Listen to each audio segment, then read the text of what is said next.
Welcome, I'm the Deadwood Jedi. This is going to be another Raid Shadow Legends video, and I am excited about this one because we're doing another Helicath speed tune.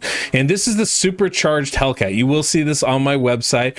It's a pretty awesome speed tune. Now, it's a little bit tricky working with Affinity. There's going to be some limitations to it, but I do have some workarounds for you guys to be able to make this an Affinity-friendly team.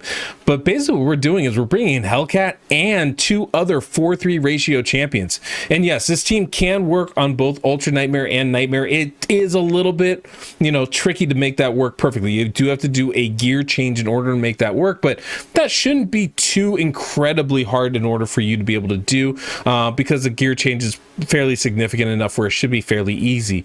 But it follows the same rules of every Helicath tune, using Helicath to block the AoEs with the block damage, and then the shield to block the stun.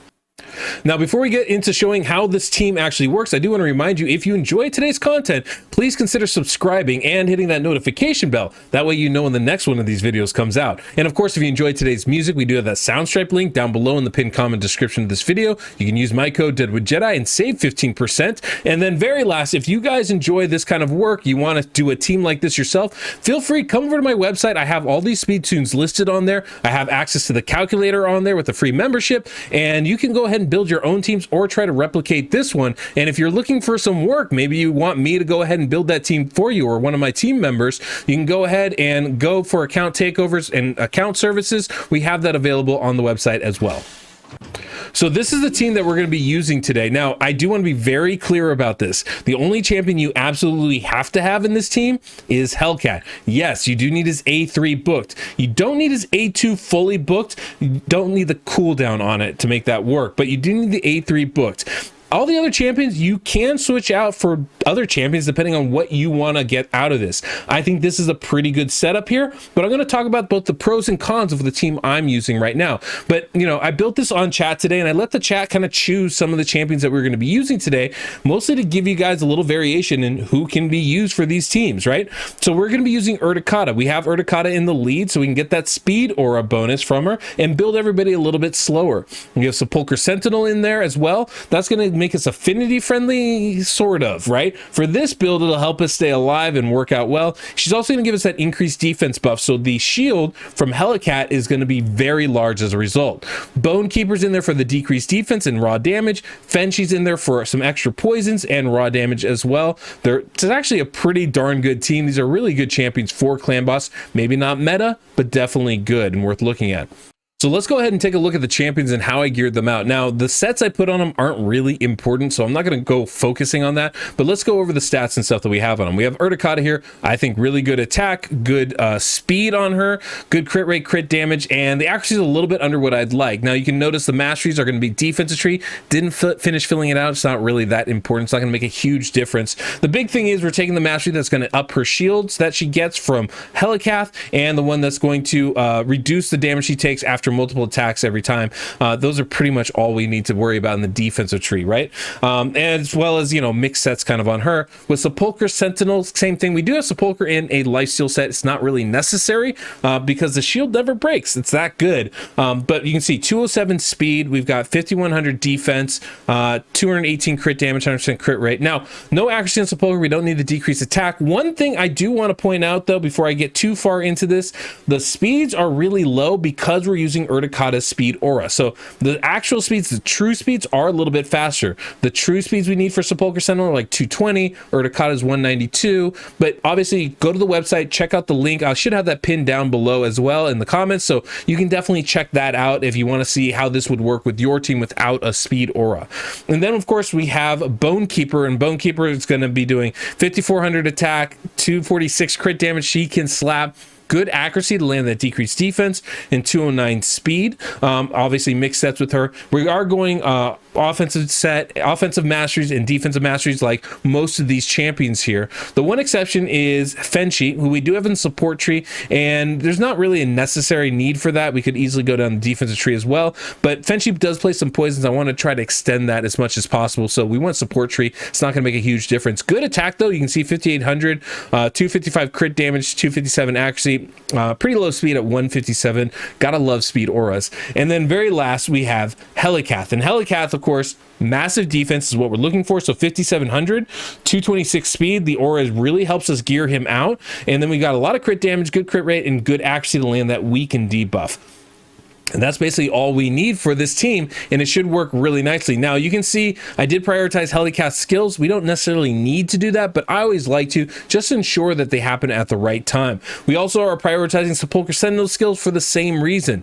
And we do have to manual a little bit in the beginning just to get ourselves in sync so that we can be affinity friendly, because the stun in this team is going to go to Sepulchre Sentinel, and that would throw off the timing of things. So we need to be a little bit careful in setting this up, but once we get it set up, it runs beautifully.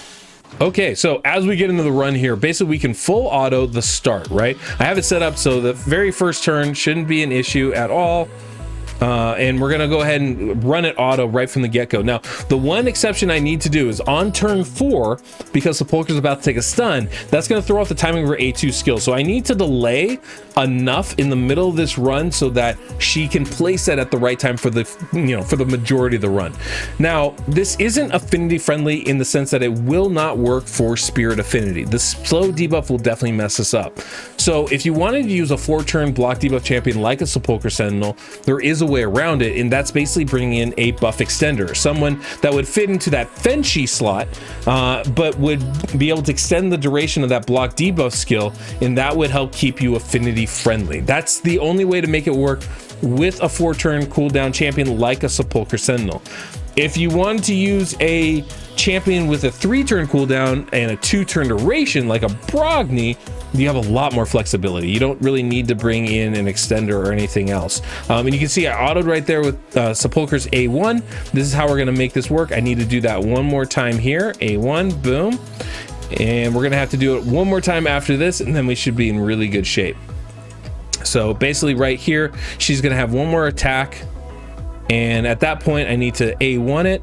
Perfect. She will take the stun again, which will delay her skills just perfectly, so she'll place that block debuff a skill at the very right time, just like we want to have happen.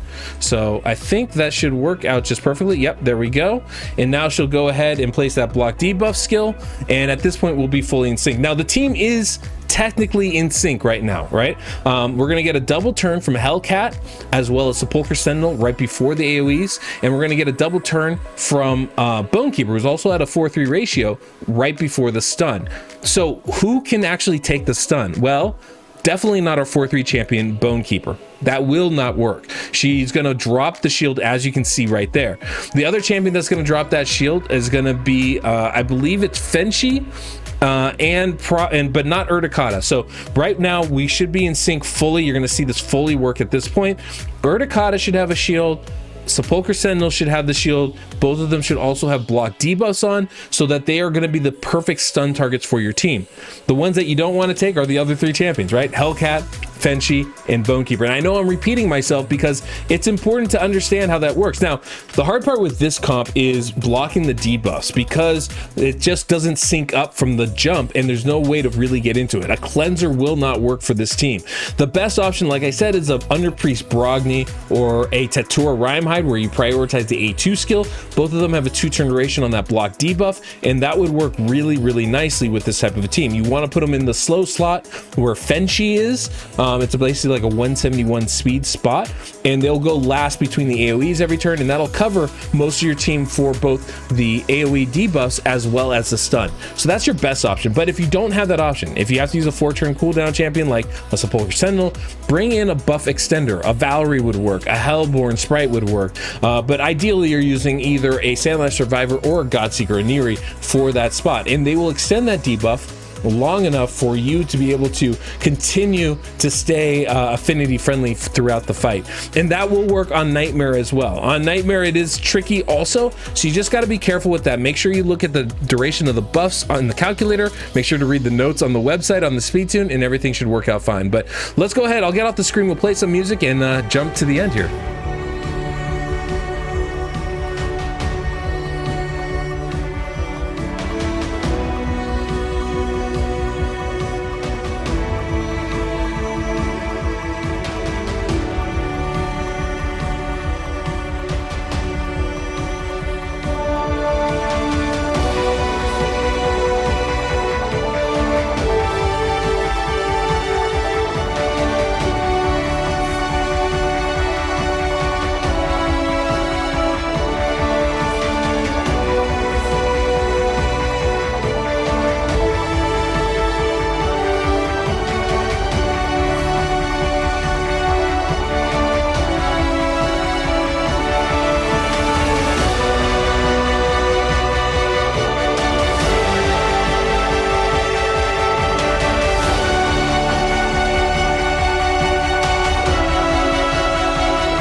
There we go, 61.2 million. I mean, that's so close to one key. I'm real tempted just to rebuild it. And I wonder if I had enough accuracy, an appropriate amount of accuracy on Helicath. She needs like another 20 or so, if we might have actually got there, because I feel like we might have left some poisons on the table.